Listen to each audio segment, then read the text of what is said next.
হযরতে বেলাল হাবশী দেশের একজন ব্যক্তি, গরীব মানুষ। তৎকালীন সময়ে মানুষ কিনা বেচা হতো, এখনো নতুন করে মানুষ আবার কিনা বেচা চালু হয়েছে। কি হয়েছে না হয়নি? সেদিন দেখলাম একটা মা তার ছেলেকে বিক্রি করে মোবাইল কিনেছে, দেখেছেন আপনারা? তাহলে কোন দুনিয়ায় আমরা বসবাস করছি বুঝতে পারছেন? মা, যে মায়ের সম্বন্ধে আল্লাহ নবী বলছেন যে মায়ের পায়ের জান্নাত তাহাত আকদামুল উম্মাহাত, মায়ের পায়ের তলায় জান্নাত। কেন? মায়ের থেকে মানে সন্তানকে ভালো লালন পালন করা, কষ্ট করা দ্বিতীয় কেউ করে না। তাই মায়ের মর্যাদা আল্লাহ এত দিয়েছে, সেই মায়ের জাত নারী। আর আজকে কি হচ্ছে বুঝতে পারছেন? তাহলে আবার দুনিয়া জাহিলিয়াতের দিকে যাচ্ছে না যায় না? এবারে জাহিলিয়াতের দিকে গেলে বাঁচাবার জন্য আর কোনো নবী নাই, কিন্তু এবারে ধ্বংস, মানে কিয়ামত। যত কঠিন দিকে যাচ্ছে কিয়ামত এবারে। আল্লাহ আমাদেরকে হেদায়েত করেন, বলুন আমিন। সেই সময় মানুষের রকম কিনা বেচা হতো, ধনী লোকেরা কিনে নিয়ে যেত গোলাম বানিয়ে। যেমন আমাদের সমাজে নতুন করে একটা পরিকল্পনা তৈরি হয়েছে, নিশ্চয়ই আপনারা জানেন, ডিটেনশন ক্যাম্প। নাম শুনেছেন?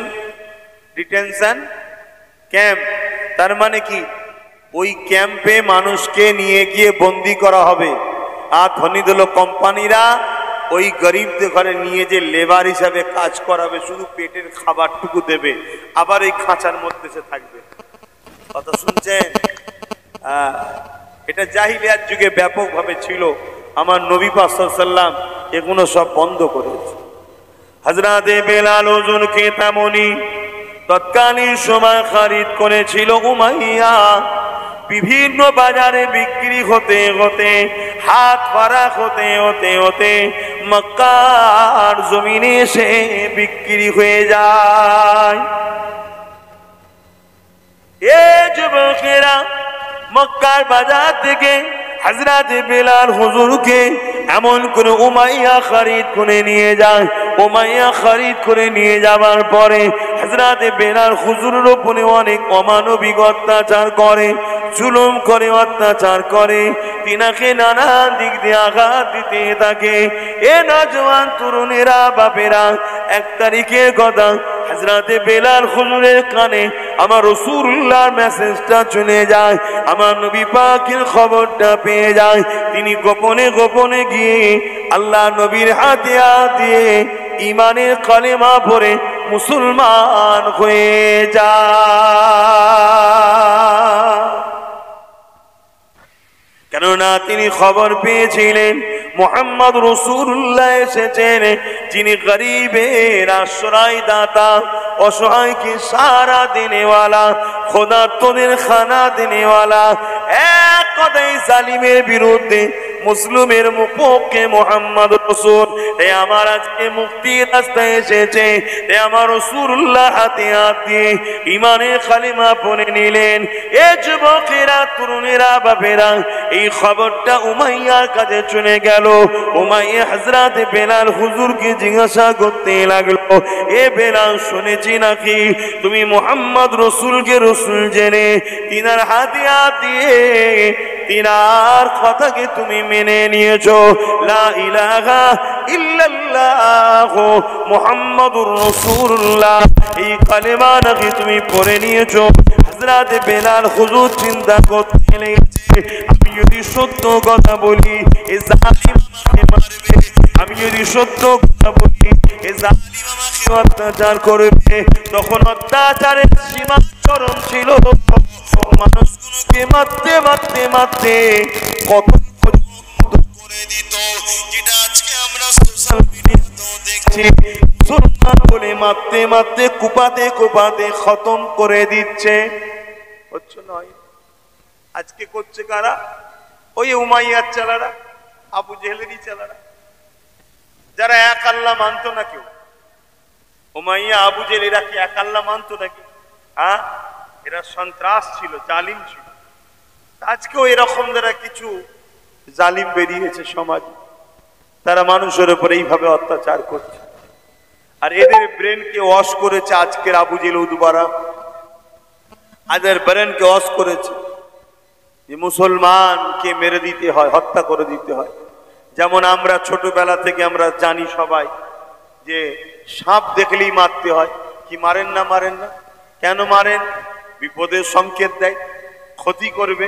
ঠিক তেমনি আমাদের পিছনে একটা বড় সংখ্যা, কোটি কোটি মানুষকে ব্রেন ওয়াশ করানো হয়েছে যে মুসলমান দেখলে মেরে দাও। এটা ট্রেনিং দেওয়া হয়েছে, এটা প্রশিক্ষণ দেওয়া হয়েছে। এবং যুগে যুগে এদের পিছনে জালিম সরকারের হাত থাকে, জালিম হুকুমতের হাত থাকে। তাই এরা এই সাহসটা পায়। কেন? এরা জানে সরকার যখন আমাদের সাথে আছে, পুলিশ আমাদের কিচ্ছু করতে পারবে না। এজন্য এরা এই জালিমটা, জুলুমটা আরো বাড়াতে পারে। কথা বুঝে আসছে? তবে মনে রাখবেন, একটা দিন অবশ্যই আসবে, একদল ন্যায়পরায়ণ, সত্যবাদী, ইনসাফ পরায়ণ মানুষের হাতে এই সব জালিমরা হয় তওবা করে পরিবর্তন হবে, না চির জনমের মতো জাহান্নামে চলে যাবে। কথা শুনছেন? একটা দিন অবশ্য আসবে, এই সমাজকে সন্ত্রাস মুক্ত করার জন্য কোন মহানায়ক আল্লাহ পাঠাবে।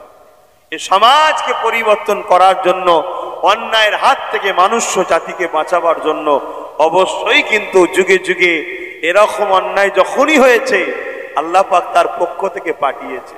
তবে মনে রাখবেন, এটা দুটো কারণে হচ্ছে।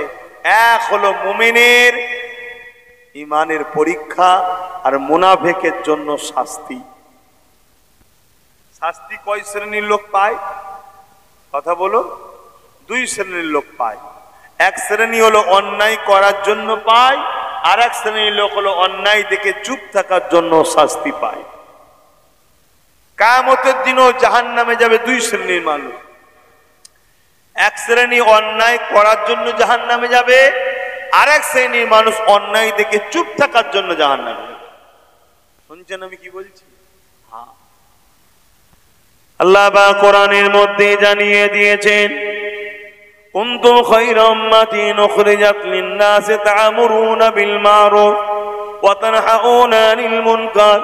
হে উম্মতে মুহাম্মাদি, আমি আল্লাহ তোমাদেরকে শ্রেষ্ঠ উম্মত করে পাঠিয়েছি। তোমাদের জন্য দুটো কাজ আমি আল্লাহ দিয়েছি। একটা হলো অন্যায়কে মিটাও, দ্বিতীয় হলো ন্যায়কে প্রতিষ্ঠিত করো।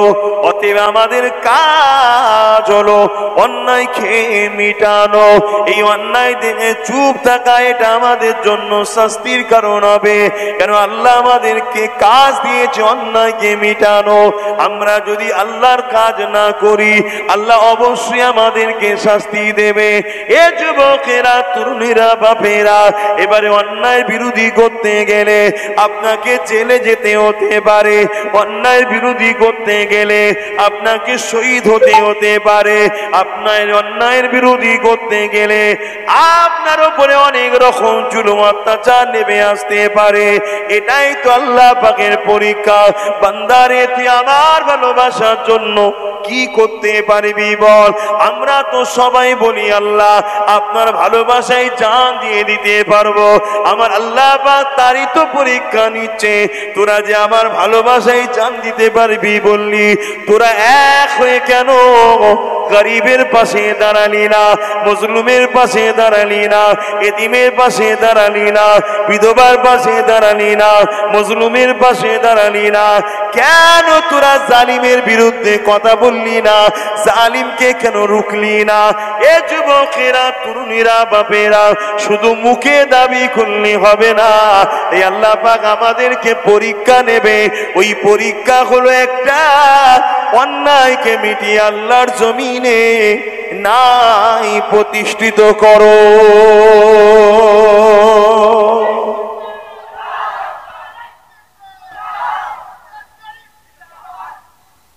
আমরা দেখেছি সমাজে কিছু লোক 5 ওয়াক্ত নামাজ পড়ে, হজ করে। শুনছেন বা? 5 ওয়াক্ত নামাজ পড়ে, হজ করেছে।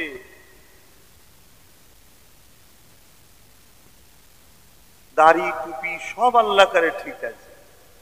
আমরা দেখছি অন্যায়ের সঙ্গে আপোষ করে চলে, অন্যায়ের বিরোধী করে না।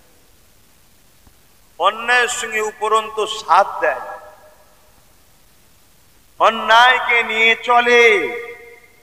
আবার অপর দিকে আমরা দেখছি অনেক ছেলে এমনও আছে হালকা বয়সে কখনো কখনো নামাজ কাজাও হয়ে যায়, একটু গান সিনেমা টিনেমাও দেখে ফেলে, বদমাইশ একটু পার্কেও চলে যায়, একটু মেলাতেও যায়, একটু গালিগালা ঝগড়া টগড়াও করে ফেলে। কিন্তু আবার গ্রামে কোনো গরিব অসহায় এতিম আল্লাহ সৃষ্টির ওপরে জুলুম হলে সঙ্গে সঙ্গে প্রতিরোধের জন্য দাঁড়িয়েও যায়। আছে না? নাই আধে আমি নামাজি মুসল্লিদের বলবো, আপনি যেমন নামাজ পড়ছেন আলহামদুলিল্লাহ ভালো কথা, রোজা রাখছেন, দাঁড়িয়ে রেখেছেন, হজ করেছেন, যেমন ভালো কথা, ঠিক তেমন অন্যায়ের সঙ্গে গা ঘেঁষিয়ে চলছেন, এটা তো অন্যায়, এটা তো ভুল। ঠিক তেমনি এই ছেলেটা নিজের লাইফে হয়তো কিছু ভুল করছে, কিন্তু পরক্ষণে আবার অন্যায় দেখলে ঝাঁপিয়ে পড়ে, এটা আবার তার ঠিক। কিছু বুঝছেন না? তবে হ্যাঁ, ইসলাম বিরোধী কর্মকাণ্ড যে কোনো হয়, ওই অন্যায় দেখে কেউ যদি চুপ থাকে, তার যদি প্রতিবাদ প্রতিরোধ না করে, আল্লাহ নবী বলছেন তার মধ্যে ঈমান নাই। ক্ষমতা থাকলে হাত দিয়ে রাখো, যদি হাতে ক্ষমতা না থাকে মুখ দিয়ে রাখো, যদি মুখেও ক্ষমতা না থাকে অন্যায় থেকে ঘৃণা করো। এই তিনটের মধ্যে যদি কোনোটা না থাকে, রাসূল বলছেন তার মধ্যে ঈমান নাই। বড় দুঃখের সাথে বলতে হয়, আমাদের সমাজে এত লোভে আমরা পড়ে গেছি, আমরা চোখের সামনে অন্যায় দেখি, মাদ্রাসাকে মিটিয়ে দিচ্ছে, মসজিদকে মিটিয়ে দিচ্ছে, কবরস্থানকে মিটিয়ে দিচ্ছে, ওয়াকফকে মিটিয়ে দিচ্ছে। আমরা দেখছি ইসলামের উপরে আঘাত হচ্ছে, আমরা তথাপিও যারা করছে তাদের সঙ্গেই কিন্তু গা মিলিয়ে চলছি। এ সমাজে আছে না নাই? অথচ এই কারণগুলোর জন্য মুসলমানদের ঈমান চলে যাচ্ছে, আমাদের হুঁশি নাই। আর বেঈমান যতই সংখ্যায় বাড়ুক না কেন, আল্লাহ সাহায্য বেঈমান পাবে না। আর আল্লাহ সাহায্য যখন পাওয়া যায় না, তাহলে কামিয়াবি কখনো হতে। ফেরাউন কামিয়াবি হয়েছে, নমরুদ, সাদ্দাত, আবু জেহেল, উতবা, সাইবা, আবু লাহাব, আমরা হয়তো শুনছি বিশাল জুলুম করেছে, ঠিক না? কিন্তু আজকের দিনের হিরো কি ফেরাউন না মুসা নবী? জোরে বলুন। কিন্তু সেই সময়টা হয়তো অনেক কষ্ট হয়েছিল, সেই সময়টা অনেক আঘাত পেয়েছিল, সেই সময় লক্ষ লক্ষ মুসা নবীর উম্মতকে কতল করেছে, 40 বছর ঘর ছাড়া ছিল, কথা বুঝে আসছে, অনেক কিছু হয়েছে, সেই সময়টা হয়তো বড় কষ্ট গেছে। কিন্তু আজকের দিনে প্রকৃত হিরো কিন্তু নমরুদ নয়, হযরতে নবী ইব্রাহিম আলাইহিস সালাম। জোরে বলুন সুবহানাল্লাহ। ঠিক তেমনি আজ হয়তো আমাদের উপরে জুলুম হচ্ছে, আমরা কষ্ট ভোগ করছি, আমরা দেখছি সন্ত্রাসরাই হয়তো যাদের হাতে গভর্নমেন্ট রয়েছে, ক্ষমতা রয়েছে, এরাই হয়তো হিরো। কিন্তু না, আজ থেকে 100 বছর পর এই দুনিয়া থাকে, নিউ জেনারেশন যারা আসবে, তারা আমাদেরকে হিরো বলবে, এদেরকে সন্ত্রাস জালিম বলে চিনবে। জোরে বলুন সুবহানাল্লাহ, বলুন ইনশাআল্লাহ। কিন্তু আমার বক্তব্য, অন্যায় দেখলে হাত দিয়ে রুখতে হবে, যে অন্যায় ইসলামকে ক্ষতি করছে। দুই ধরনের অন্যায় হয়, একটা নিজের ক্ষতি আর একটা ধর্মের ক্ষতি। নিজের ক্ষতিতে তওবা করলে মাপ আছে, আল্লাহ তাকে পরিবর্তন হওয়ার সুযোগ দেবে। যদিও সে তওবা করার সুযোগ নাও পায়, আযাব খেটে খেটে হলেও আল্লাহ তাকে একদিন না একদিন জান্নাত দেবেই। জোরে বলুন সুবহানাল্লাহ, কেন? তার ঈমান আছে। আরেকটা হলো ধর্মের ক্ষতি, যেমন চাঁদ রাত্রিরে ফাংশন করা, ঈদ উপলক্ষ করে মেলা দেওয়া, ঈদ উপলক্ষ করে টুর্নামেন্ট খেলা। আচ্ছা, ইসলামে কি আছে এগুলো? তাহলে ইসলামের নামে নতুন সংস্কার হচ্ছে না হয়নি? কথা বলুন। অতএব আপনি ধর্মের দুশ্মন, এদের ঈমান চলে যায়, এদের ঈমান থাকে না, চলে যায়। যদি কোনো ছেলে এরকম কর্মকাণ্ড করে পালে, এই মেসেজ যদি যায়, তার বাঁচার উপায় কি? তার বাঁচার উপায় হলো, যদি নসিব ভালো হয় সঙ্গে সঙ্গে কলেমায় রদ্দ কবুর পরে নতুন করে মুসলমান হতে হবে। যদি সংসার জীবন থাকে, বিবাহ হয়ে থাকে, ওই স্ত্রীকে নতুন করে নেকা করতে হবে। অর্থাৎ এর জন্য তাহালিল করতে হবে না, একজন কোন উলামাকে দিয়ে বা ইমামকে দিয়ে বিয়েটা পড়িয়ে নিলেই হবে। কথা বুঝে আসছে? যদি সে মনে করে যে রাখতো সব কথা, যতদিন ওই সংসার করবে ওটা কোনো হালাল সম্পর্ক নয়, জেনা হবে, ব্যভিচারী হবে। যতগুলো সন্তান হবে সবকটা সন্তান হয়তো মুসলিম ঘরে দেখছে, কিন্তু সবকটা জারজ সন্তান অবৈধ সন্তান হবে, যে সন্তানের দ্বারা আগামী দিন ইসলামের কোনো উপকারে কাজে। কথা বুঝছেন না? বুঝলেন? আমরা সমাজে এরকম সন্তান দেখতে পাচ্ছি না, পাইনি? কথা বলুন না গো। যাদের দ্বারা কাফেরদের, বেঈমানদের উপকার হয়, ইসলামের দুশমনদের উপকার হয়, কখনো মসজিদ মাদ্রাসা দিন ইসলামের উপকার হয়নি, এমন মুসলমান সমাজের মধ্যে আমরা দেখছি না, দেখিনি? হতে তো পারে এরকম গোড়াই কোনো গন্ডগোল ছিল, তারা গুরুত্ব দেয়নি। আমার আজকে খুব কড়া হয়ে যাচ্ছে। আমি কি মিথ্যা কথা বলছি? মিথ্যা যখন বলছি না, কড়া যতই হোক,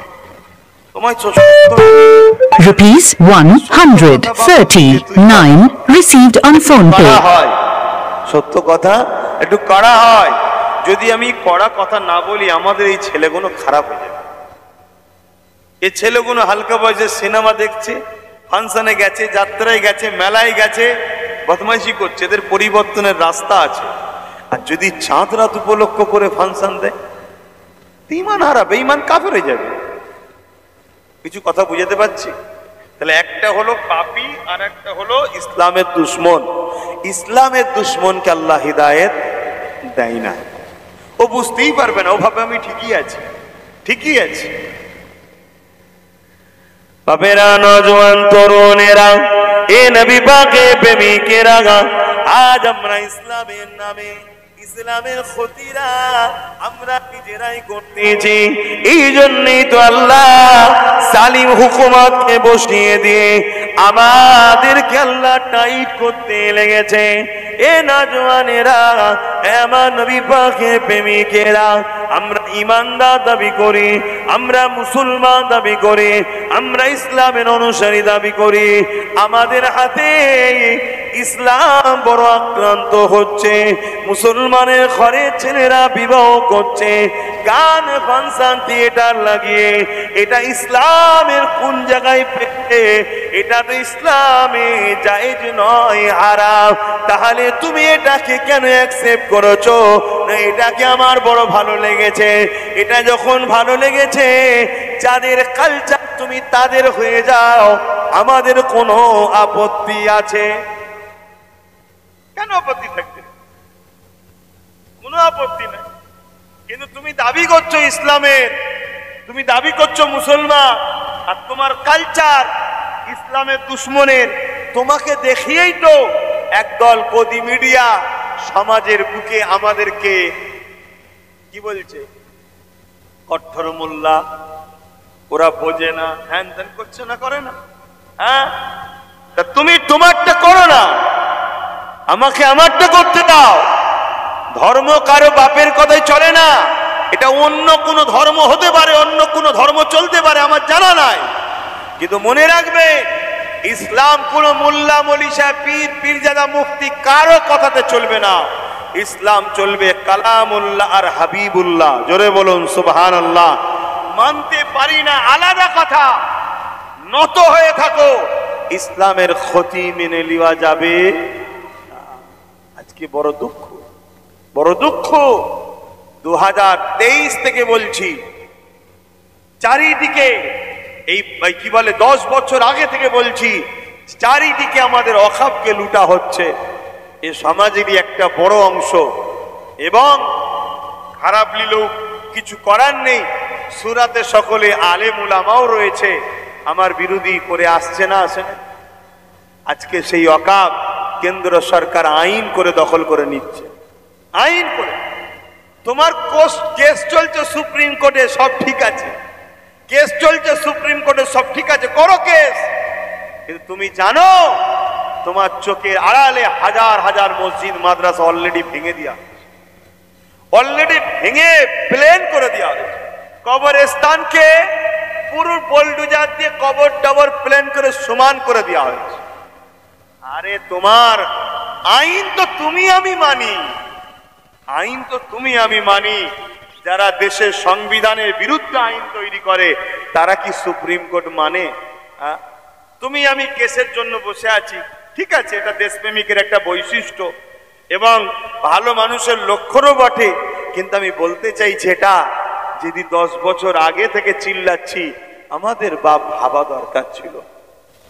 এখন হয়তো অনেক আন্দোলন হবে, আরো হওয়া দরকার হোক, হওয়া অস্বীকার করছি না, কিন্তু বাপ ঘর যখন পুড়ে ছাই হয়ে গেল তখন আর পানির গাড়ি নিয়ে এসে আর কি হবে? কথা বুঝে আসছে না? নয়, অতএব একটু আগে ভাবলে হতো না? আমার বক্তব্য এই জায়গায়। তারপরেও বলবো এখনো আন্দোলন দরকার। কেন এখন যদি আন্দোলন বন্ধ করে দেওয়া হয় আগামী দিন আরো ভয়ানক ভয়ানক আইন আসতে চলেছে, আরো ভয়ানক ভয়ানক আইন তৈরি করবে এরা, আরো ভয়ানক ভয়ানক। কোন একটা জায়গায় আমি বলেছিলাম হয়তো আফসোস করে যে আজ তোদের কাছে বললাম যে আমাকে সাপোর্ট কর, আমার কথাটা শোন, আমার কথাটা শোন। তোরা হয়তো আমার কথা শুনলি না, একটা দিন তোরা আমার কথা শুনবি, সেদিন তোদের ভোটের আর দামও থাকবে না। কোন এক জায়গায় মনে বলেও ছিলাম আফসোস করে। নতুন একটা আইন হয়তো খুব শিগগিরই আসবে, সেই আইনে মুসলমান থাকবে ভারতে কিন্তু ভোটার অধিকার কেড়ে নেওয়া হবে, ভোট দিতে পারবে না। মুসলমান থাকবে, ভোট দিতে পারবে না। এবং যেখানে 90%, 60%, 70%, 80% মুসলমান, সেই সব জায়গাগুলোকে সব রিজার্ভ করে দেবে। রিজার্ভ বোঝেন? মানে মুসলমান দাঁড়াতে পারবে না, হয় এসটি রিজার্ভ না এসসি রিজার্ভ, কথা বুঝে আসছে, এরকম রিজার্ভ করে দেবে, কথা বুঝে আসছে।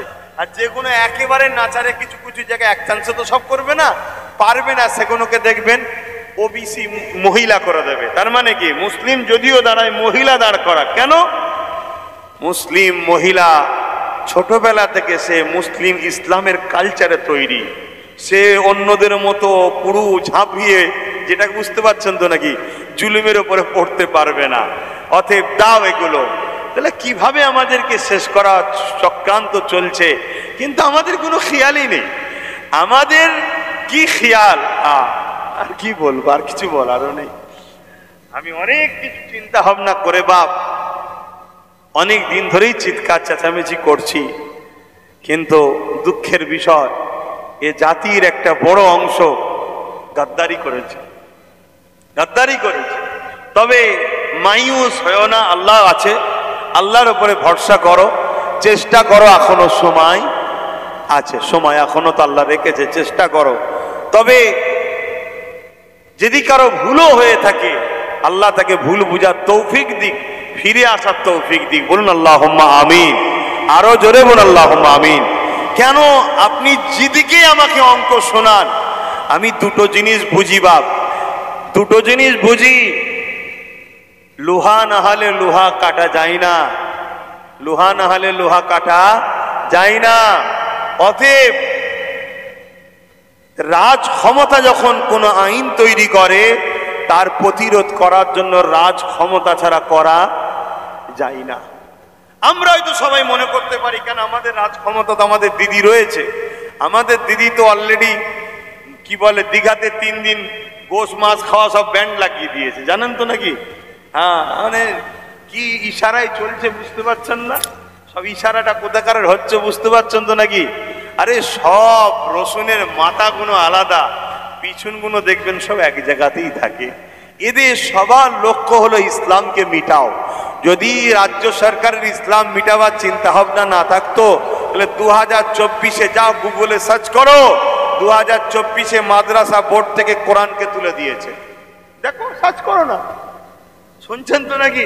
কমসে কম শোনার পরেও তো একটু জাগো।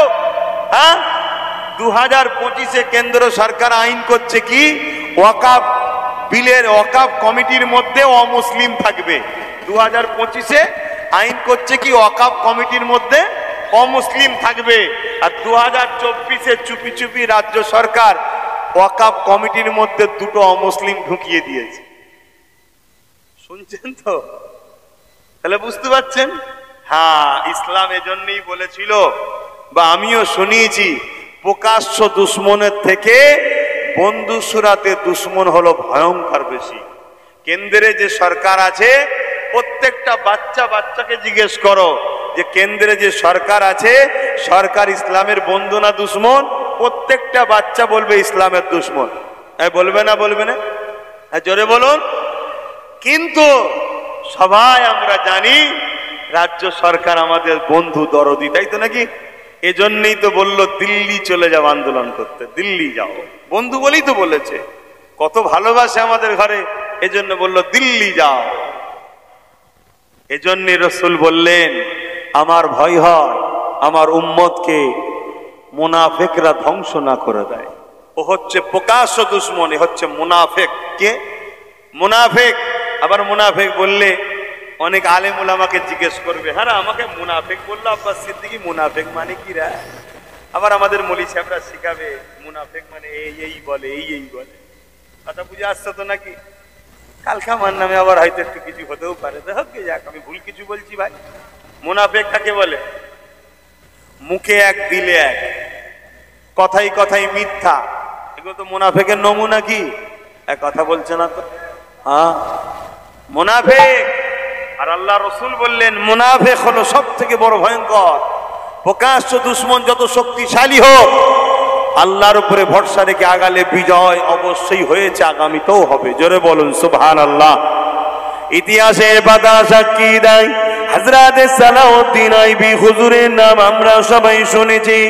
12,000 সৈন্য নিয়ে মসজিদ আকসাকে উদ্ধার করার জন্য যাচ্ছে, কেননা মসজিদ আকসাকে সেলিবিয়ারা জোর করে দখল করে নিয়েছে। আজ যেমন আমাদের বাবরি মসজিদকে জোর করে নিয়ে নেওয়া হয়েছে। সত্য না মিথ্যা? হ্যাঁ সত্য করে বললো, জোর করে দখল করেছে এবং শহীদ করে দিয়েছে আমাদের মসজিদকে। কারা? এই দেশের একদল সন্ত্রাসরা করেছে না করেনি? এটা তো সত্য কথা, এবং সুপ্রিম কোর্টও বলছে এটা সত্য কথা। আপনারা মানবেন না? কোর্টের কথা শুনবেন না? শুনবেন না? হ্যাঁ খুব ভালো ধরে বুঝেন। ঠিক তেমন এই মসজিদে আকসাকে হযরতে সালাউদ্দিন আইবির সময়, তার আগে থেকে সেলিবিয়ারা দখল করে নিয়েছিল।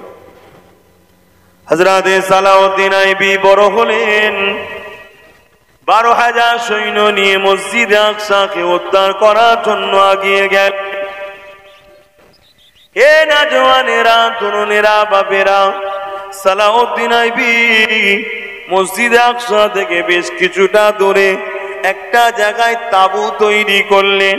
12,000 সৈন্য নিয়ে সেখানে আরাম করতে লাগলেন, রেস্টে রইলেন। একজনকে গোপন ভাবে খবর নিতে পাঠালো, যাও ছদ্মবেশে গিয়ে মসজিদ আকসার চতুর্দিকে সেলিবিয়াদের কি পরিকল্পনা রয়েছে সে জানাও। সালাউদ্দিন আইবি হুজুর তাহাজ্জুদের নামাজ পড়ে নিয়ে দরুদ শরীফ মুরাকাবার মধ্যে রয়েছে। এমন সময় খবর আসলো হুজুর 4 লক্ষ সেলিবিয়ারা মসজিদ আকসাকে ঘিরে রেখেছে। সালাউদ্দিন আইবির হাতে মাত্র 12,000 রয়েছে। সৈন্য কত? 12,000। ওইদিকে কত? আসমান জমিনের মতো পার্থক্য তো নাকি? তরুণেরা, সালাউদ্দিন আইবি শুনলেন। শোনার পরে দেখে আস্তে আস্তে তিনি উঠে কামরায় গিয়ে সিজদায় পড়ে গেলেন। তাঁবুর ভেতরে গিয়ে এমন করে ফজরের ওয়াক্ত হয়ে যায়, নামাজ আদায় হয়ে গেল। হযরত সালাউদ্দিন আইবি তিনি তামাম সৈন্যদেরকে নিয়ে একটা মাঠে দাঁড় করালেন। উঁচু জায়গায় দাঁড়িয়ে গিয়ে বলতে লাগলেন, এ আমার সৈন্যরা, রাত্রিরে আমি গোপনে খবর নিয়েছি সেলিবিয়ারা 4 লক্ষ সৈন্য উলঙ্গ তরোয়াল দিয়ে আল্লাহর ঘর মসজিদ আকসাকে ঘিরে রেখেছে, আর আমাদের সংখ্যা মাত্র 12,000। তবে তোমাদিওকে আমি জানিয়ে দিই, এই লড়াই কিন্তু বড় ভয়ানক লড়াই হবে, এটা বড় খুনি লড়াই হবে, এখানে মানুষ বড় কতল হয়ে যাবে। কেননা ওদের সংখ্যা হলো 4 লক্ষ, আমাদের হলো 12,000। ওদের হাতে অস্ত্র সুসজ্জিত রয়েছে। তাই আমি সালাউদ্দিন তোমাদেরকে পারমিশন দিলাম, স্বাধীন করে দিলাম, যার ইচ্ছা করে ফিরে যেতে পারো, তবে আমি সালাউদ্দিন ফিরবো না। আল্লাহর ঘর যখন পরাধীন হয়ে আছে, আমার বেঁচে থাকার কোনো ইচ্ছা নাই। আমি আল্লাহর ঘরের জন্য শহীদ হওয়া পছন্দ করি, রাজগদিতে বসে মিশরে ফিরে যেতে রাজি নয়। এই চিন্তাধারা আমাদের আছে? বলুন, আমাদের কারো আছে? এই জন্যই তো মার খাচ্ছি। কি করা যাবে? আমরা তো পাওনাদার, আমরা যে মার খাচ্ছি এটা আমাদের পাওনা।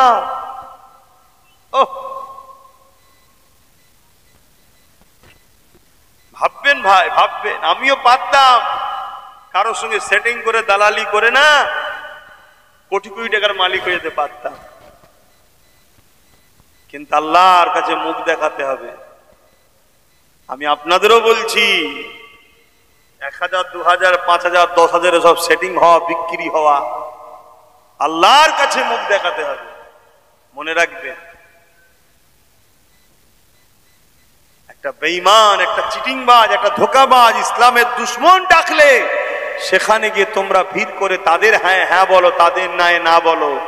আর ইমানদার যখন বুঝায়, নবীর খানদান যখন বুঝায়, তখন মাথায় ঢুকতে চাইনি অনেক মুসলমান আছে, ঢুকতে চাই না। জবাব কিন্তু আল্লাহর কাছে দিতে হবে। আজকে এত বড় একটা ঘটনা ঘটছে, পুরো মুসলমানদের মসজিদ মাদ্রাসার অস্তিত্বের ব্যাপার চলছে। কি কজন সুপ্রিম কোর্টে কেস করতে গেছে বলুন? কজন গেছে? সেই নবী বংশের আওলাদ নওশাদ সিদ্দিকী কেস করতে গেছে, অথচ তাকে কতজন গালিগালাজ করেছে, কত মোল্লা মলি সাহেব, ইমাম সাহেব, কত মুসলমান তার বিষয়ে ছোট বড় কথা বলেছে না বলেন? দালাল টালাল থেকে শুরু করে আমাকেও বলেছে। এখনো সময় আছে, তওবা করুন, পরিবর্তন হন, ভাবুন। যার জন্য আপনি গালিগালাজ করলেন, কই যান না রাজ্যের সিএম কে যে বলুন না আপনি সুপ্রিম কোর্টে কেস করবে যান। কেউ না সিএম এর ধন্যবাদ জানায়, আমি ধন্যবাদ জানাবো, বিশাল বড় জমায়েত করে রাজ্যের সিএম কে ধন্যবাদ জানাবো। কি রাজ্যে নিন্দা বিল পাস করুক যে আমার রাজ্যের এমএলএ এমপিদের নিয়ে, এমপিদের দিয়ে যে আমার রাজ্যে এই ওয়াকফ কানা কানুন লাগু হতে দেবো না। এই দেখুন আমার এমএলএরা সব সই করেছে, ওই ডাটাটা নিয়ে সমস্ত এমএলএর পক্ষ থেকে রাজ্যের সিএম সুপ্রিম কোর্টে কেস করবে। এই কেসের পাওয়ার আছে না? না, একটা রাজ্যের পাওয়ার। এভাবে 8টা রাজ্য কেস করেছে, আমার রাজ্যের সিএম করলো। উপরন্তু কি বলছে? দিল্লি চলে যাও। আর সেখানে হাজার হাজার আলেম উলামা, বীর পিরিজাদা সব দাঁড়িয়ে আছে, কারো মুখে কথা নেই, কারো মুখে কথা নেই যে আপনি কি কথা বলছেন, কে কোথা আন্দোলন করবে না করবে, গণতান্ত্রিক স্বাধীনতা। আর আপনি তো নিজে বলছেন আমি বিজেপির বিরুদ্ধে, তা আইনটা তো বিজেপি করেছে।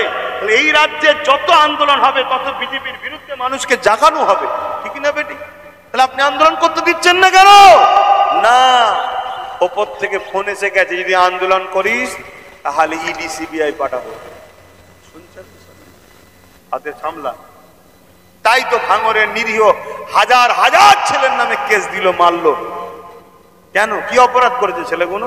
না, ওয়াকফ বাঁচাবার জন্য তারা আন্দোলনে যাচ্ছিল, আর তাদেরকে রাজ্য সরকারের পুলিশ কেস দিচ্ছে। আমার কথা খারাপ দিচ্ছে? আরে কেন্দ্র সরকার দুশ্মন আমাদের সবাই জানে, 100% জানে। যদি কেন্দ্র সরকার একটা প্রকল্প চালু করে যে প্রত্যেকটা বাড়িতে মা বোনকে বছরে মাসে 5,000 করে 10,000 করে টাকা দেবো, তথাপিও কোনো মুসলমান কেন্দ্র সরকারকে ভোট দেবে না। কেন? ও জানে এ গাদ্দার 5,000 10,000 করে দিয়ে ক্ষমতায় এসে আমাদেরকে জবাই করে ফেলবে। শুনছেন না শোনেননি? এটা সবাই আমরা জানি, কিন্তু ওরই তৈরি করা আরো যা চলছে যেগুলো, সেগুলোকে তো চিনতে পারছি না। সেগুলো ঘুমটা দিয়ে আমাদের সামনে এসে বসে আছে। কেন? যদি না সেকুলার সাজে তাহলে আমাদের 110টার উপরে সিট হয়ে যাবে। কটা? 110টা যদি পেয়ে যায় এমএল, আজকে ভাবুন তো 900-এর সাথে যদি আরো গোটা 30-40 থাকতো, শক্তিটা বাড়তো না কমতো? একটু হ্যাঁ কি না বলুন। তাহলে সেই জায়গায় যদি 110-20টা হয়ে যায় তাহলে পাওয়ারটা কি কম? এই জন্য ঘুমটা দিয়ে হোক আর সেকুলার সেজি আরো কাউকে রাখা হয়েছে আমাদেরকে বোকা বানাবে বলে। আর আমরা বোকার মতো মুখের দিকে চেয়ে আছি, এদিকে ভেতরে ভেতরে ভেতরে ভেতরে ভেতরে সংগঠন বিস্তার হচ্ছে। আরএসএস হচ্ছে না, হয়নি কেন? কিছু মাথায় ঢুকছে, আগামী দিনটা বড় ভয়ানক, বড় ভয়ানক। সালাউদ্দিন আইবি কি বললেন? 12,000। অতএব তোমরা ঘরে স্বাধীন করলাম, তোমাদের মন যাই যেতে পারো লড়াইয়ে, আর না হয় ঘরে ফিরে চলে যাও। সবাই একটাই কথা বলেছিল, ও হযরতে সালাউদ্দিন আইবি, আমরা অন্য কারো সেনা নয়, আমরা সালাউদ্দিন আইবি সেনা। যিনি আল্লাহ নবীকে এতটা ভালোবাসেন, তিনি দরুদ ছাড়া কোনোদিন ঘুমান না। যিনি আল্লাহকে এত ভয় করেন, তাহাজ্জুদের নামাজও কখনো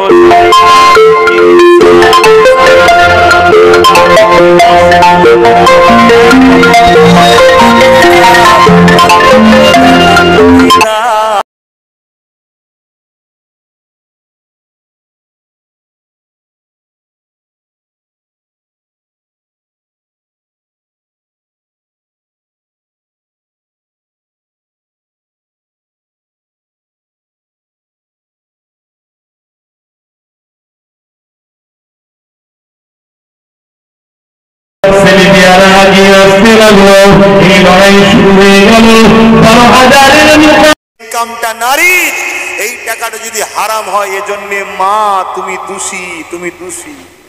আর তুমি যখন হারাম টাকা ইনকাম করে খাচ্ছ মা, তোমার পেটে সালাউদ্দিন আসবে কি করে? তোমার পেটেতে এমন মুসলমানের ঘরে জন্ম হবে যে ছেলেগুলো বড় হবার পর নবীর আওলাদদেরকে গাল দেবে আর বেঈমান কাফের মাদ্রাসার দুশমনগুলোকে সাপোর্ট করবে। সমাজে হচ্ছে না? হয় আমার রাজ্যে 10,000-এর উপরে মাদ্রাসা শিক্ষার তা কি বলে ভ্যাকান্সি খালি 10,000। আমার ফুরফুরা শরীফে 13টা শিক্ষক খালি। বলেন যেখানে শিক্ষক থাকবে না সেখানে পড়াশোনা হবে? পড়াশোনা যদি না হয় মাদ্রাসা বন্ধ হয়ে যাবে। তাহলে বলুন, কেন্দ্র সরকার তো ইসলামের দুশ্মন, মাদ্রাসার দুশ্মন, সবাই আমরা জানি।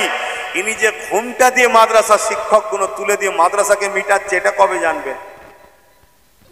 বড় দুঃখ আমাদের সমাজের আলেম উলামা, পীর পীরজাদা মৌলানারা কেন্দ্র সরকারের বিষয়ে 100টা কথা বলে, আর রাজ্য সরকারের অন্যায়ের বিষয়ে একটাও কথা বলবে না, উপরন্তু বাহবা দেয়। তাহলে বলুন, এটা কি দালালি নয়? কি গো, বলতে লজ্জা লাগছে? একটু বলুন, দালালি নয়? এত আন্দোলন হচ্ছে ওয়াকফকে নিয়ে, কোন আন্দোলনে শুনেছেন যে কেউ জিজ্ঞাসা করেছে যে আপনি কবে সুপ্রিম কোর্টে যাবেন?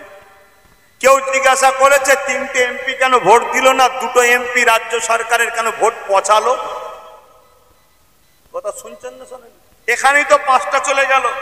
যে দলের 5টা প্রমাণ পেলাম 3 জন ভোট দেয়নি আর 2 জন পচিয়েছে, সেই দলের যে আরো 10 জন ওর মধ্যে এই বিলের বিরুদ্ধে ভোট দিয়ে মানে পক্ষে ভোট দেয়নি, এর কি মানে আছে? একজনের তো ভূমিকাই ছিল না, পুরো চুপ। আজও সে নাকি মিস হয়ে গেছে, নাকি অনেক জায়গায় 2 দিন পর হয়তো পোস্টার পড়বে যে অমুককে পাওয়া যাচ্ছে না, হারিয়ে গেছে, সন্ধান চাই। শুনছেন তো নাকি?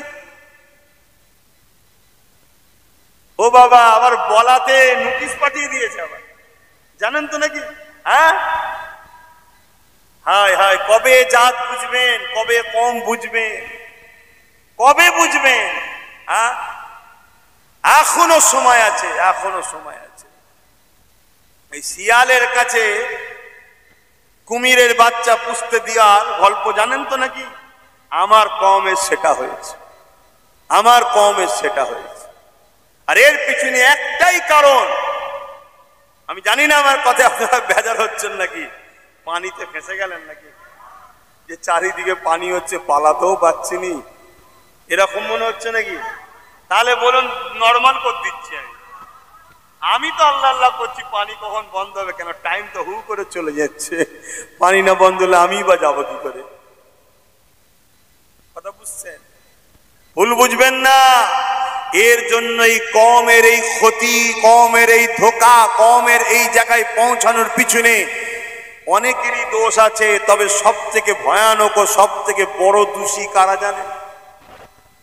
সব থেকে বড় দোষী হচ্ছে ওই সকল মোল্লা মলি সাহেব যারা বলে রাজনীতি করি না, রাজনীতি করবেন না, রাজনীতি অত নেতা কেতার সঙ্গে শুধু ফটো তোলে। এরা হলো সব থেকে বড় গাদ্দার। এরা এই জাতকে কোটি কোটি টাকায় বিক্রি করেছে, এরা জাতকে শেষ করেছে। না হয় সুপ্রিম কোর্টের মতো একটা রায় বেরোয় আস্থার ওপরে, হ্যাঁ, দেশের মাথা সব থেকে সুপ্রিম কোর্ট, সেখান থেকে রায় বেরোচ্ছে সংবিধান বিরোধী, সেখান থেকে রায় বেরোচ্ছে কি আস্থার ওপরে নাকি বাবরি মসজিদ ছেড়ে দেওয়া হয়েছে। এটা দেশের খাঁচা শেষ হলো না, হলো না? কিন্তু তখন উলামারা কি বলেছিল, এক শ্রেণীর যারা মাথায় বসে আছে, একটা বাবরি যাচ্ছে, যা যদি দেশে শান্তি ফিরে আসে। কে অশান্তি করেছে? শান্তি ফিরে আসে মানে কে অশান্তি করেছে? ও তুমি দেখিয়ে দিলে যে ঘরে ঢুকে দখল করলে পিছিয়ে যাবে, তাই তো আজকে হাজারটা মসজিদে ঢুকছে। সেদিন যদি তুমি জব্দ হাতে ধরতে রাস্তার উপরে কোনো আইন মানি না, আজকে তোমার বাকি মসজিদগুলো নিরাপদে থাকতো। কিন্তু আমি তো ছোট মানুষ, মাথার উপরে সব আসায়েব মাসায়েব সব বসে আছে, গাদ্দার, কোটি কোটি টাকা খেয়েছে, হারাম করগুলো খেয়ে সব বসে আছে। তারা ইসলামের সঙ্গে গাদ্দারি করেছে, আমার জাতের সঙ্গে গাদ্দারি করেছে। আর আমার মতো ছোটখাটো মানুষ এ কথা বললে আর কি হবে? আমরা 2-5 জন 10 জন 20 জন ছোটখাটো মানুষ কত চিল্লাবো? আমাদের পিছনে জালিম ইসলাম বিদ্বেষীরা কোটি কোটি টাকা লেগিয়ে কয়েক লক্ষ উলামা ফিট করে দেবে আমাদের বিরুদ্ধে বলার জন্য, কয়েক লাখ পেয়ে যাবে। কত শুনছেন তো নাকি? কিন্তু আপনাদেরকে আমি বলবো, আমার কথাও লিতে বলবো না, কারোর কথাও লিতে বলবো না। আমি একটা কথা বলবো, একটু ভাবেন, একটু ভেবে ভেবে পা ফেলেন। কেন এই ভারতবর্ষে ইংরেজ যখন শাসন চলছিল, একজন মৌলানা সাহেব, তাকে ইংরেজরা বন্দি করলো। কেন বন্দি করলো? তিনি কলেমার দাওয়াত দিতেন, কলেমার প্রচার করতেন, কলেমার দাওয়াত দিতেন, ইনসাফ ইনসানিয়াতের কথা বলতেন। শুনছেন? ইংরেজ বন্দি করলো, বন্দি করার পরে ইংরেজ ধরুন কালকে তার শাস্তি দেবে। আজকে ইংরেজ সরকার তাকে কলেমা পড়ানোর জন্য আর একটা মৌলানা পাঠিয়েছে। তো কালকে ভোরবেলা তার শাস্তি হবে, ফজর নামাজের সময় ভোর ভোর শাস্তি হবে। তো ওনাকে যখন রাত্রিরে এসে আর একটা মৌলানা বলছে আপনি কলমা পড়েন, তখন উনি বলছে আরে আমাকে তো ইংরেজ সরকার বন্দি করেছে, আমি কলমার প্রচার করি বলে, আর আপনি কলমা এখানে এসে পড়াচ্ছেন, আপনাকে ধরবে না? বলছে আমাকে তো সরকার মাইনে দিয়ে রেখেছে। কি বুঝলেন? তা সরকারের মাইনের কলমা পড়া আর ইসলামের পক্ষে কলমা পড়া দুটো এক নয়। এ সমাজে আন্দোলন অকাবলি হচ্ছে 2 ধরনের। এক ধরনের আন্দোলন হচ্ছে আল্লাহ রসুলের জন্য, আর একটা আন্দোলন হচ্ছে রাজ্য সরকারের নাবানু, ওর বিরোধী করা, আমার দালালি কর। এ হচ্ছে না, হয়নি? দেখবেন ঘুরিয়ে ফিরিয়ে বলেছে, আমাদের সঙ্গে কথা হয়েছে, বাংলায় হতে দেবে না। শুনছেন তো? আর আমার ছেলেরা যখন পারমিশন চাইছে সব বিভিন্ন জায়গায়, আমার সব গ্রাম্য লেভেলে আলোচনা চলছে, কেন মানুষকে জানাতে হবে। তখন কি বলছে, আমার কাছে ভয়েস রেকর্ড আছে একদম। কি বলছে? কি দরকার তোমাদের করার? হ্যাঁ, কি দরকার করার? রাজ্যের তো সিএম বলেছে হতে দেবে না। আচ্ছা বলুন ভাই, এই হতে দেবে না বলেছে আমরা বিশ্বাস করে নেবো? আমার তো মনে হচ্ছে অনেকে বিশ্বাসও করে নিয়েছে, সব চুপচাপ হয়ে গেল কেন তাহলে? কি গো, আমার তো মনে হচ্ছে অনেকে বিশ্বাসও করে নিয়েছে, হ্যাঁ হবে না হবে না। আরে অত সহজ নয় বাপ। কোনো জিনিস যখন আইন হয়ে যায় সেটাকে বন্ধ করতে গেলে প্রসেসিং শুনুন। নাম্বার 1, আইন হয়ে গেলে আইনের অস্ত্র দিয়ে কাটতে হবে।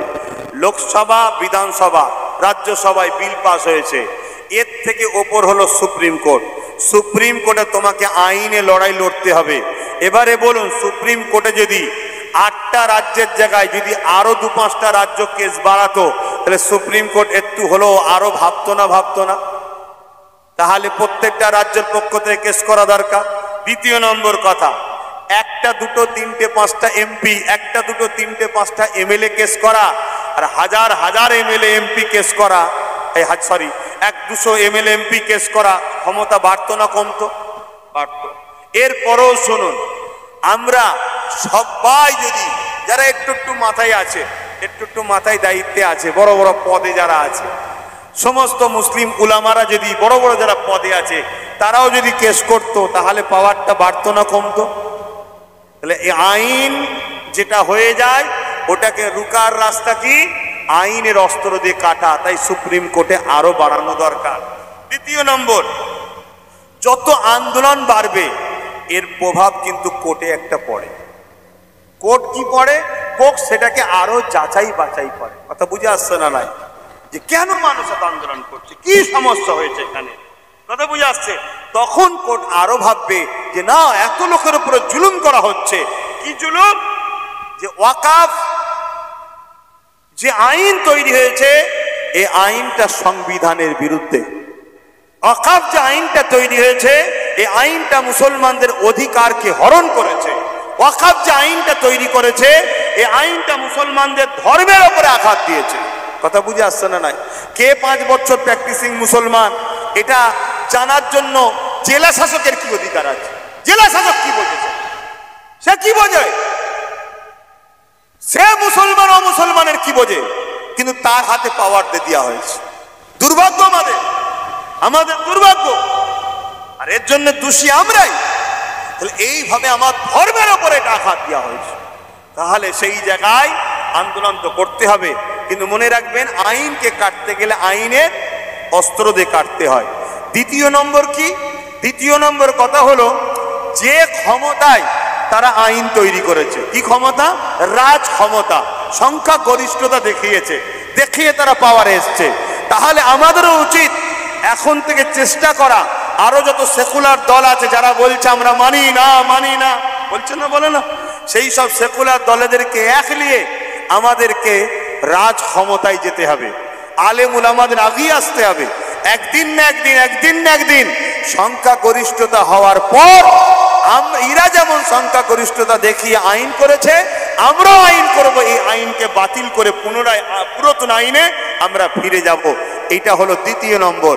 3 নম্বর হলো, আন্দোলন করতে হবে। আন্দোলনটা কৃষক বন্ধুদের মতো আন্দোলন করতে হবে। 2 দিন করে রোদ বললে হবে না, ঝড় পানি বললে হবে না, আন্দোলনটাকে আন্দোলনের মতো করতে হবে।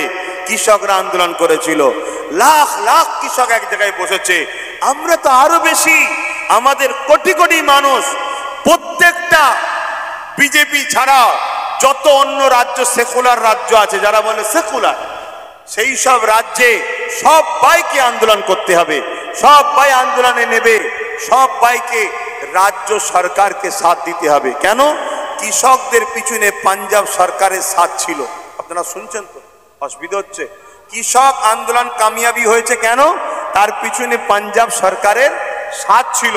পাঞ্জাব সরকার বলেছিল আপনারা আন্দোলন করুন, আপনাদের থাকা খাওয়া তেল গাড়ি ভাড়া এবং কেউ মারা গেলে 2 লাখ 3 লাখ 4 লাখ 5 লাখ করে দেবো। তাই আমরাও পশ্চিম বাংলা সরকারের কাছে আশা করা দরকার আছে না? নাই যে আমরা আন্দোলন করব, আপনার পুলিশ দিয়ে মারলে হবে না, আপনাকে আন্দোলনে সহযোগিতা করতে হবে। টাকা পয়সা, তেল খরচ, খাওয়া দাওয়া, এবং কি কেউ মারা গেলে আপনাকে অর্থ দিতে হবে। ভাই দেবে তো নাকি? জোরে বলুন। তাহলে দেবে না যখন, তাহলে কি হবে? এবারে নিজেকে তাহলে তৈরি হতে হবে। আসো, বেশি দিন বাকি নেই, নিজেরা নিজেদের পাওয়ার তৈরি করে নাও, নিজেরা ক্ষমতা তৈরি করো, নিজেরা পাওয়ার তৈরি করো, কারোর উপরে নির্ভর করে চলো না। মনে রাখবে, গোস্ত হয়, উজুরি হয়। যতই তুমি এলাচ দাও, লবঙ্গ দাও, আর ভিআইপি যাই করো, কি রান্নার এটা? উজুরি। গোস্তই হয়। কথা মাথায় ঢুকছে? আচ্ছা, আখেরি জামানা বোঝো। আল্লাহ নবী তাই জানিয়ে দিলেন, মসজিদ ভর্তি নামাজি থাকবে, একটাও ইমানদার থাকবে না।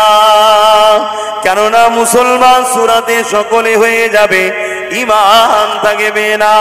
এ যুবকেরা, তরুণেরা, বাপেরা, এই আজকে আমরাও দেখতে পেয়েছি এত মুসলমান, এত মুসলমান।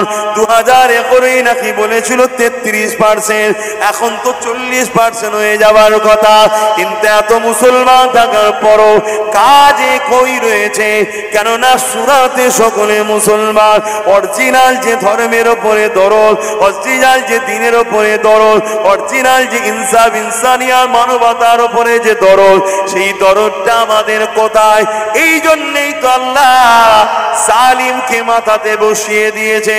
এ যুবকেরা, তরুণেরা, বাপেরা, খুব মন দিয়ে শুনবেন। সূরা বাকারার মধ্যে আল্লাহ জানিয়ে দিলে, তোমরা যখন আমাকে, আমার হাবিবকে ভুলে গিয়ে যাদের অনুসরণ করবে, যাদের তাবেদারি করবে, যাদেরকে মান্যতা বেশি দেবে, যাদের সঙ্গে বেশি গলায় গলায় মিলবে, যাদের সঙ্গে উঠা বসা করবে, আমি আল্লাহ তাদের হাতে তোমাদেরকে জিল্লাত দেবো, শাস্তি দেবো, মিটাবো।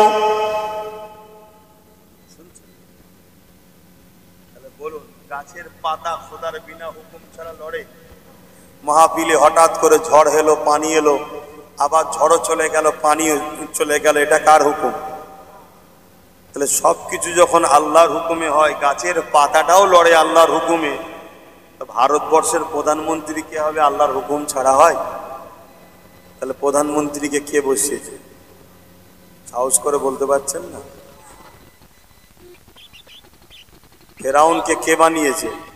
নমরুদকে, আবু জেলকে, সাদ্দাতকে, আবু লাহাবকে, কানা দাজ্জালকে কে পাঠাবে? আমার দেশের প্রধানমন্ত্রীকে কে বসিয়েছে? কেন? কথা কিছু মাথায় ঢুকছে? চলো বন্ধু, এবার দেখা যাক, দেখা যাক এবারে ইমানটা নিয়ে যাবে কি সেই পরীক্ষা হবে, ইমানটা নিয়ে বাঁচতে পারবে কি সেই পরীক্ষা হবে। এবারে খুব গায়ে হাওয়া লাগাচ্ছিল, তালে তাল মিলাচ্ছে সব। তবে ঘাবড়াবে না, ইমানদার কখনো চিন্তা করে না। কেননা ইমানদার কাকে বলে একটা নমুনা দিয়ে যাচ্ছি শুনুন। এ যুবকেরা, চিঙ্গিস খান নামে একটা জালিম শাসক ছিল, নাম সবাই শুনেছেন। ওই চিঙ্গিস খান একদিন বাগদাদের একটা মাদ্রাসাতে হামলা করলো সৈন্যদের নিয়ে। 300 উলামাকে বন্দি করলো। 300 উলামাকে বন্দি করে কাতার দিয়ে দাঁড় করিয়ে দিল। জাল্লাদকে বলতেই লাগলো, 3টে কাতারে ভাগ করলো, 100 100 100। প্রথম কাতারে যে 100 উলামা দাঁড়িয়ে রয়েছে, ওর মধ্যে এক কিনারাতে একজন বয়স্ক মুরব্বী আলেম ছিলেন। এ যুবকেরা, তরুণেরা, এমন করে চিঙ্গিস খান বলতে লাগলো, এই উলামা গুলোর গর্দান ওরা প্রথম কাতারের হুকুম দিল।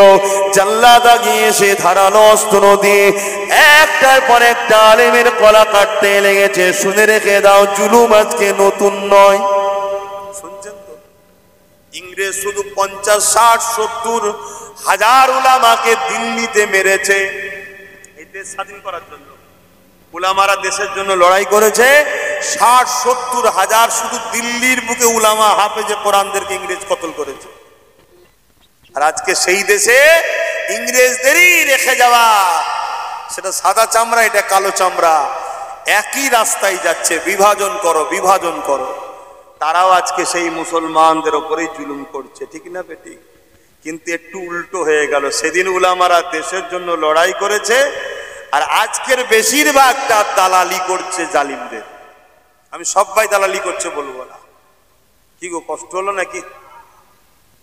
যার দালাল তার গায়ে লাগতেই পারে, স্বাভাবিক। কিন্তু যে দালাল নয় তার গায়ে লাগবে?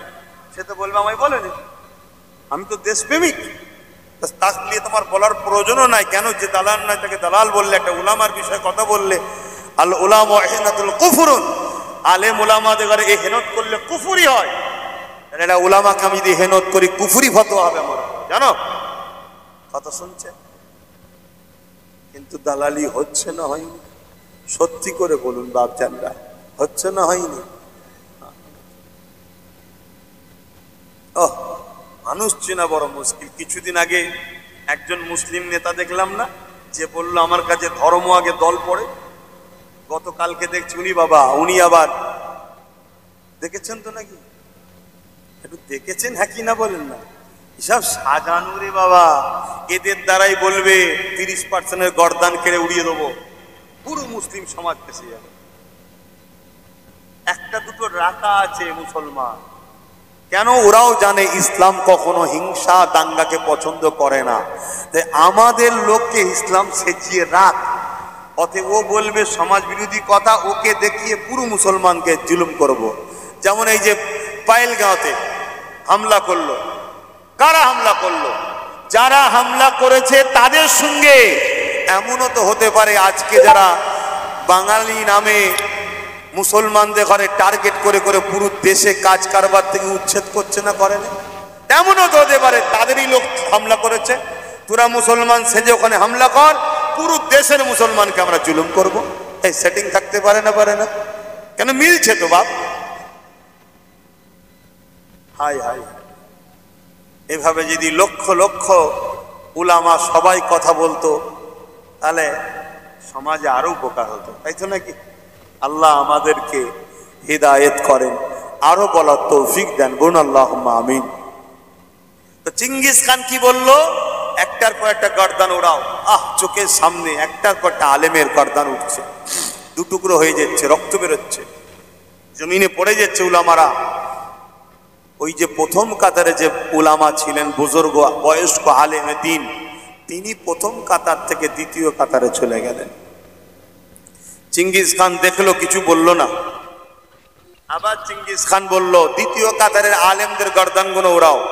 প্রথম কাতারে 99 জন আলেমের গর্দান কেটে দেওয়া হলো। কত জালিম ছিল তারা! সন্ত্রাস তো তারাই রে বাবা, যারা ইসলামের বিরোধী করে তারাই হলো চরম সন্ত্রাস। যুগে যুগে মিলিয়ে দেখো না তো ভাইয়েরা আমার। তারপরে দ্বিতীয় কাতারে যখন এভাবে গর্দান উড়ানো হচ্ছে, তখন ওই দ্বিতীয় কাতারে সেই যে মুরব্বী উলামা, তিনি তৃতীয় কাতারে চলে গেলেন। তখন তৃতীয় কাতারে যখন কাতার দিয়ে দাঁড়িয়ে আছে, চতুর্থ কোনো কাতার নাই, চিঙ্গিস খান আগিয়েছে ওই বুজুর্গ উলামার কাছে, বয়স্ক আলেমে দ্বীনের কাছে আগিয়েছে, বলছে তুমি প্রথম কাতার থেকে দ্বিতীয়, দ্বিতীয় কাতার থেকে তৃতীয় কাতারে এলে, এবারে তৃতীয় কাতার থেকে যাবে কোথায়? চতুর্থ কাতার তো নাই, তোমাকে কে বাঁচাবে? শুনছেন? যাবে কোথায়? আল্লাহ পাকের আলিম বান্দা এই কথাটা শোনার পরে আসমানের দিকে মুখটা তুলে বলেছিল, আল্লাহ রয়েছে। আরো জোরে বলুন সুবহান। এ যুবকেরা, এই কথাটা শোনার সাথে সাথে চিঙ্গিস খান বড় রেগে গেল। রেগে গিয়ে জাল্লাদকে হুকুম করে দেয়, এই মুরব্বীর গর্দানটাকে আগে ওড়াও। বাস চিঙ্গিস খানের মুখ দিয়ে কথা বেরোতে দেরি, এমনকি জাল্লাদ আগাতে শুরু করেছে, এদিকে ঘোড়া খানা লাফাতে শুরু করে দিয়েছে। যে ঘোড়ার উপরে চিঙ্গিস খান বসেছিল, ওই ঘোড়াটা লাফাতে শুরু করেছে। এত লাফাতেছে, ওই ঘোড়াকে কোনোভাবে কন্ট্রোল করা যাচ্ছে না। এবারে ঘোড়া ছুটতে শুরু করেছে, ইদে খুদি লাফাতে শুরু করেছে। জাল্লাদ অস্ত্র ফেলে দিয়েছে, চিঙ্গিস খানের সৈন্যর অস্ত্র ফেলে দিয়েছে। কেননা চিঙ্গিস খানকে বাঁচাতে হবে, এই জন্য সব পিছনে ছুড়েছে। এ যুবকেরা, খুব দ্রুত ঘোড়া ছুটতে লেগেছে, আর বিচ্ছিরি ভাবে চারিদিকে লাফাতে যেতে লেগেছে। একটা সময় ব্যালেন্স না রাখতে পেরে চিঙ্গিস খান ঘোড়ার পিঠ থেকে পড়ে গেল। কিন্তু একটা পা যে পার উপরে রেখেছিল তাতে জড়িয়ে গেল। এই জড়িয়ে পরে ঘোড়ার সাথে খিচড়ে যেতে লেগেছে। ঘোড়াটা উঠছে না,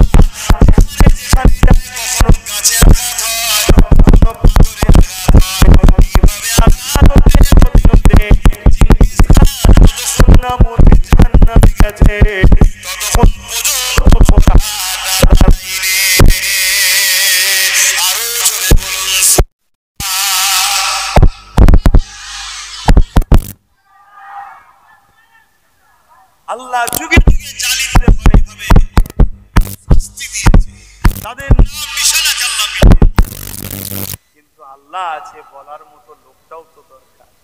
কি গো, তাই তো নাকি? হ্যাঁ, আমরা কই, আমি আমার কথা বলছি, আল্লাহ জানে আমি তো পাপী মানুষ। আমি তো তোমাদের এই বাচ্চাগুলোর ওই শিলাতে রই,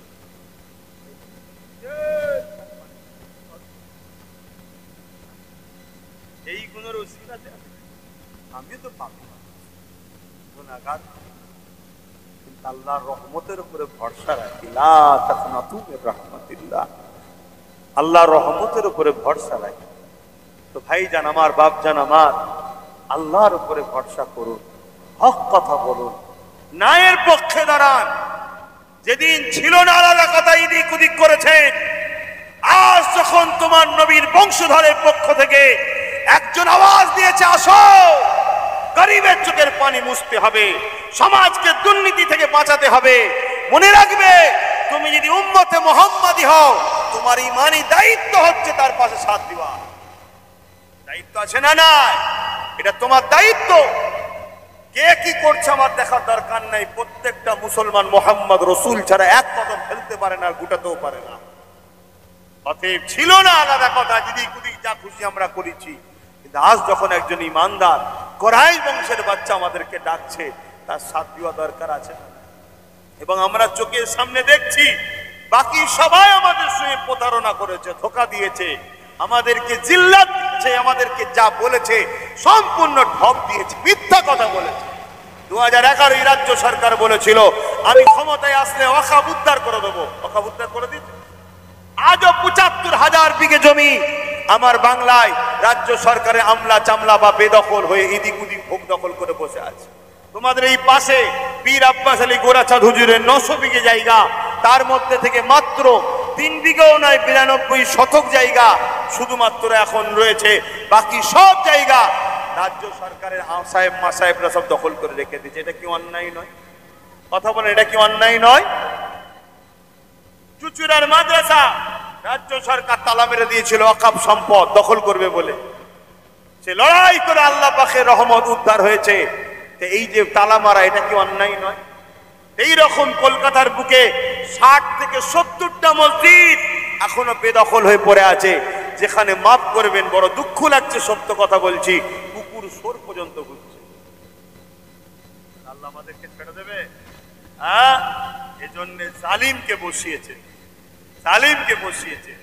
এখনো সময় আছে, আল্লাহর উপরে ভরসা করে হকের পক্ষে এখন আল্লাহ ছাড়া দ্বিতীয় কারোর উপরে ভরসা করবেন না, আল্লাহ ছাড়া দ্বিতীয় কাউকে ভয় করবেন না, কারোর উপরে জুলুম করবেন না, সে যে কোনো ধর্মের হোক, অন্যের হক মারবেন না, মানুষ মানুষে মিলেমিশে থাকবেন, একে অপরকে সহযোগিতা করবেন, নিজের মাতৃভূমি নিরাপদে রাখার চেষ্টা করবেন। কেন এটাও আমার ইসলামেরই হুকুম, নিজের মাতৃভূমিকে ভালোবাসা, এদিকেও খেয়াল রাখতে হবে। তো যাক, দরুদ শরীফ আল্লাহুম্মা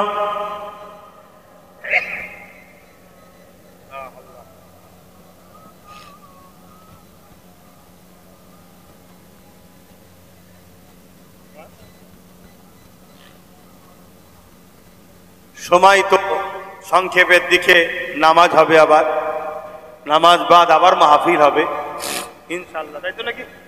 মাহফিল হবে। আমাদের পীরজাদা মুনতাকিম সিদ্দিকী ভাই আছেন, তিনি আসবেন এবং নামাজের বাদ আমাদের ইমাম সাহেব দু কথা বলবেন, তারপরে মুনতাকিম ভাই এসে আখিরি দোয়া করবেন। আমি এসেছিলাম এলোমেলো ভাবে, এই ঝড় পানির মধ্যে দিয়ে গুটি কত কথা বললাম। আমার কথাতে, ভাষাতে, ব্যবহারে দিল থেকে বলুন, কেউ কষ্ট পেয়েছেন। এবং যদি সত্যিই আপনারা আমার নবীকে ভালোবাসেন, দাদা হুজুরকে ভালোবাসেন, সেই ঘরের আওলাদ আমরা, বা যদি কিছু কষ্ট পাই, ভুল বলি, আপনাদের উচিত হবে সেটা আদবের সাথে আমাদেরকে ধরিয়ে দেওয়া, ঠিক না বেঠিক গো? ধরিয়ে দেওয়া, তাহলে সে কাজ থেকে আমরা দূরে সরে যাব, ঠিক না বেঠিক গো? আর যদি আপনি ভুলে থাকেন, তাহলে আপনাকেও বুঝানো, এটা আমাদের দায়িত্ব আছে না নাই? আমি আবার বলছি, খুব ঠান্ডা আমাদের খেয়াল করে দেখুন। 2021-এ বলেছিলাম একটা আমাদের চেয়ারের পায়া দরকার, বলেছিলাম তো। আজকে বলুন, এই কথাটা মনে পড়ছে না পড়েনি? সত্যি যদি আমাদের চেয়ারের একটা পায়া থাকতো, তাহলে আজকে আমরা এই বাংলার বুকে এ কথা শুনতে পারতাম যে দিল্লি চলে যাও, না বাংলা সরকার কেস করতে যেত না। কথা বুঝে আসছে না? নাই? ধরুন 4টে পায়া, 3টে উনি সরকারে বসে আছে, উনিই থাক, কথা শুনছেন না শোনেন না, আব্বাস সিদ্দিকীর বসার শখ নেই, কিন্তু তিনটে উনার একটা যদি আমাদের থাকতো তাহলে আমরা তো বলতে পারতাম দিল্লি যাবেন কেস করতে সুপ্রিম কোর্টে, আর নাই উঠুন আমার পায়াটা আমি খুলে নেবো। বুঝতে পারছেন? তাহলে সরকার পড়তো না। অতএব 50, 60, 70 যাই হোক নিজেদের হাতে ক্ষমতা রাখতে হবে। শুনছেন? বাকি যে আসবে তার সঙ্গে জোট করো, পার্টনারশিপে আসো, পার্টনারশিপে, তবে কামিয়াবি হবে। নাই 77 বছর যেরাম ঠকেছ আগামী দিন আরো ঠকতে হবে। তবে একটা কথা আপনাদেরকে বলে যাই, কোন জুলুমই ইসলামের ইতিহাসে বলছে 100 বছরের ওপরে উঠতে পারে না। 100 বছর পরে জুলুম শেষ হয়ে আল্লাহ আবার শান্তি, সভ্যতা, ইনসাফের পৃথিবী জুড়ে প্রতিষ্ঠিত হয়েছে তা আমার মনে হয়। এবং নমুনাও তো চারিদিকে পাওয়া যাচ্ছে, ইনশাআল্লাহ হয়তো খুব শিগগিরই ইমাম মেহেদী সাল্লামের নেতৃত্বে আবার পৃথিবীতে শান্তি ফিরে আসবে, বলুন ইনশাআল্লাহ। তো যাই হোক, সেদিন আল্লাহ যদি আমাদেরকে রাখে আমরা হুজুরের সাথ দেবো, তাই তো নাকি?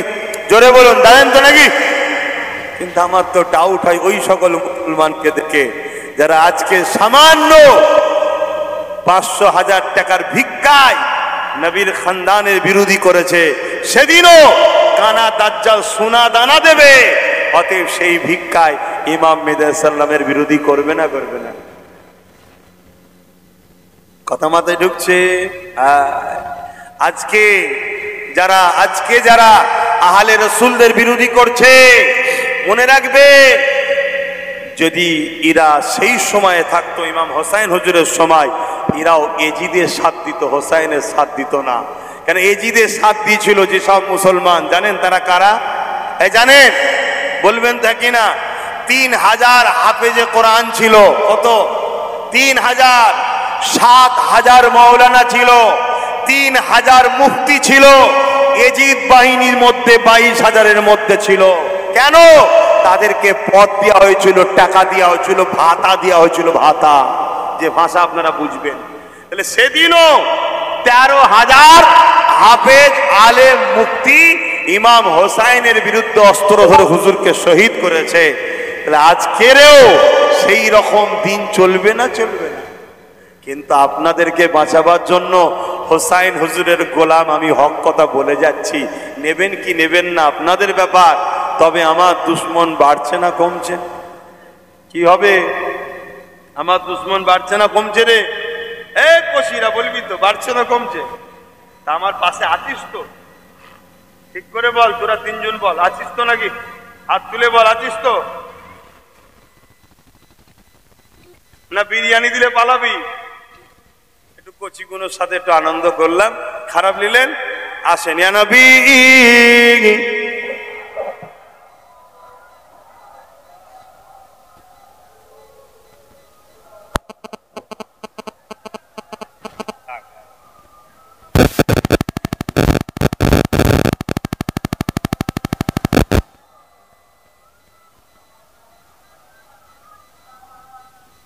طلع البدر علينا من ثنيات الوداع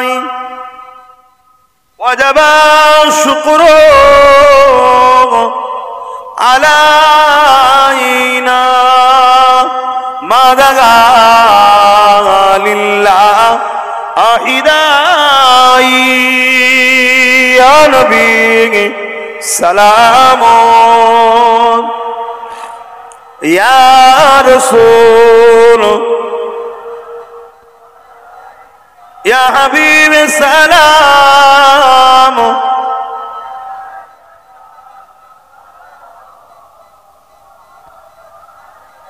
يا نبي মদিনা হতে সব কিছুই পারেন দেখিতে,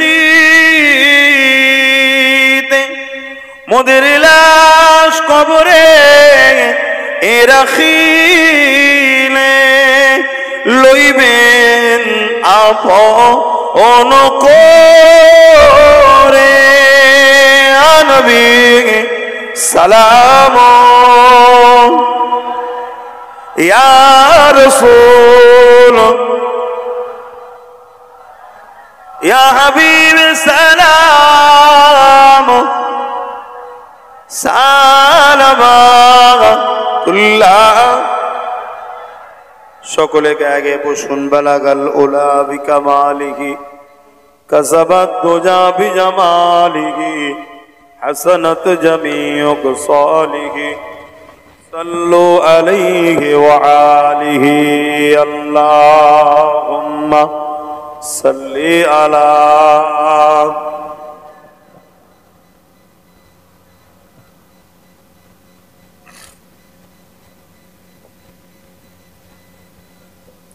বাপজান, আমার আখিরি দোয়া